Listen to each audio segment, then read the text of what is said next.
G'day guys, this is Rob from Troutlore.com.au and today we are tying my easy damsel pattern. This is one that I've been tying a lot of lately, given that we're into the winter months here in Australia, and this is a fly that fishes very well in the lakes. I've caught many fish over the years with this. It always works for me when the bigger woolly buggers and heavier flies like magoos aren't working. This little guy, very slow sink rate, very subtle movements, and it always seems to get a bite. So let's get started. We'll come in with a Daiichi 2220 streamer hook. It's a 4x long shank in a size 14. I tie these usually in 14s and 12s, nothing bigger really. It's a small subtle pattern, it doesn't need to be massive, and it's all about keeping it slim and slender. For the thread, I'm using UTC 70 Denier in olive for no particular reason except the fact that I've always used this thread on this fly. I use Vivus for a lot of other flies that I tie these days, but there's a few that I continue to use the UTC for because that's always what I've used it. Now we'll just run the thread down the hook shank, giving it a base coat, and then back up the hook shank again. So we've got a nice thread layer there to keep everything, give it some stability to be tied into, and we'll stop about 1/8 of an inch behind the eye of the hook. Then we're going to take Hareline bead chain eyes, small size, the black, and we'll cut these down with some tin snips into little pairs of eyes. And you won't be able to see it too well, but I've got 2 eyes there, and I'm just going to pass the thread in between the 2 eyes a couple of times before I can move my thumb away, and then they will seat themselves on the hook shank on a little bit of an angle, as they will. Then we'll just use the forefinger to pull it back straight, do a couple of wraps from the reverse, and then continue with some figure 8 wraps, a few straight ones around the shank and a few under the eyes themselves, just to put them securely in position. And then to make sure they don't go anywhere, we'll take some Zapper Gap and just touch a little bit with the brush in between the eyes there, and add a few more thread wraps over that glue so that that doesn't go anywhere at all. Now we're going to tie in the ribbing next. For that we're using Danville's medium fine wire in a gold colour. I've got a bunch of strips here that I have already cut off the spool, ready to go, so we're not using too much. And then we're just going to tie that in on top of the hook shank from just behind the eye, pulling up slightly as we wrap down the hook shank to keep it on the top. And we're just going to bring that down to just before the bend of the hook, and that can sit out of the way for later on. Next we are going to tie in the tail. For that we're using Hareline Marabou blood quills in olive colour. I tie these in olive, I tie them in brown, also in a tan. They work in all those colours, they work really well. Mix it up on the day and see what works. So I'm going to take one of those quills. These are taken from the turkey while there's still blood inside the centre stem when they're plucked out, hence the term blood quills, and it makes them much more flexible than what the larger quills are. So what we're going to do from there is just strip away a bunch of this rough stuff at the base of the stem. We don't need any of that. We only want the long even fibres like so, and you'll find that when you pull them out they should end up mostly flush, and that's going to be our tail. The rest of that is going to create our body. This is why I call it the easy damsel fly. It just takes that one marabou feather, you tie the tail and the body all in one. So with our thumb and forefinger, we're going to preen that back till we get the amount we want for our tail, and that will be our tie-in point. So do it like so, loose wrap, and a second loose wrap over that, holding onto the tail, lifting up slightly. We'll just bind down with a few extra wraps.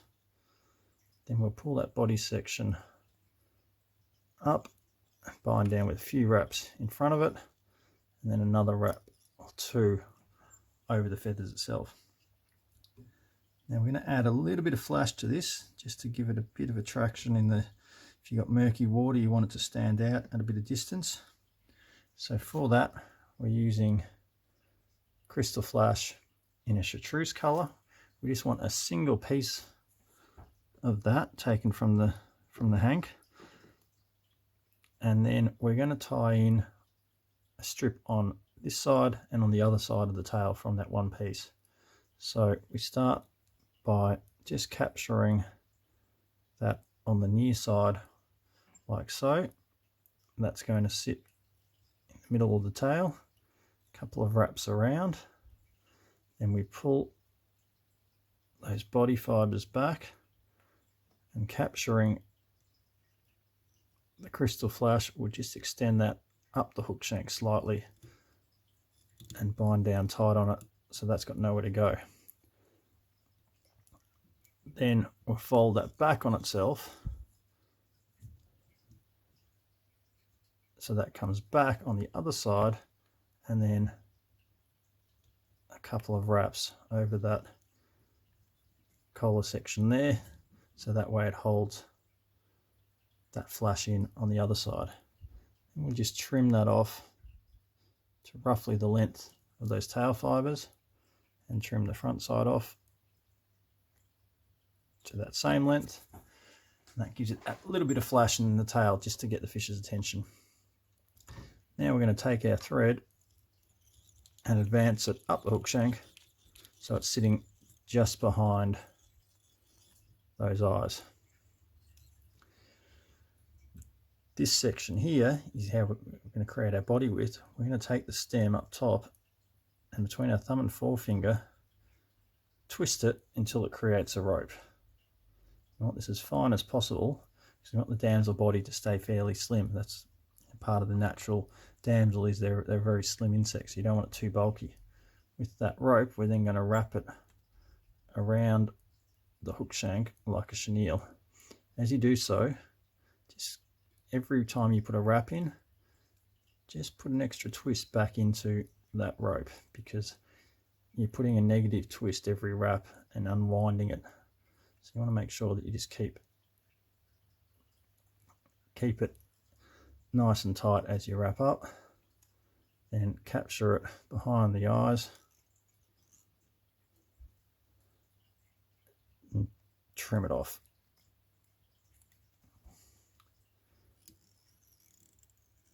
Couple of good wraps in there to hold it in place. And there we have our body. Now, to make sure that doesn't go anywhere, we'll take our gold wire from the ribbing, and we're going to wrap that over the body just to make sure that that's held in place and ensure it stays nice and slim also. We'll capture that again just behind the eyes.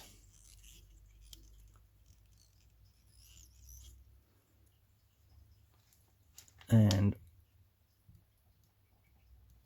work that around until it pops off.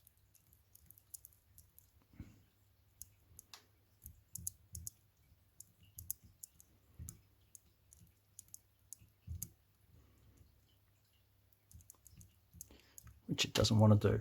So don't try this at home, but we'll just give that a snip with the scissors. These are my rustic old scissors that get used a fair bit and due for replacement, so I don't mind snipping a bit of wire with them. Normally I'd highly recommend not doing that.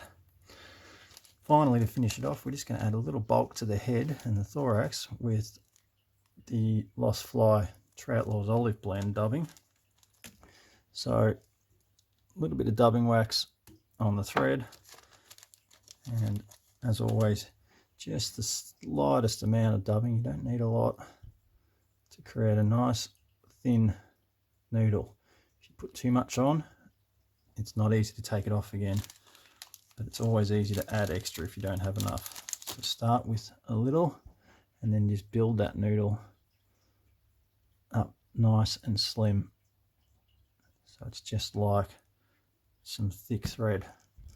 And we're going to do, as you can see, a few wraps behind the eyes, crisscross over the eyes, and then again a few more behind, finishing up in front. And then we just need to pop a half hitch on that thread in over the eye, over the hook eye there, to secure that in place. And then just a couple of 3 or 4 turn whip finishes. Make sure that's not going anywhere.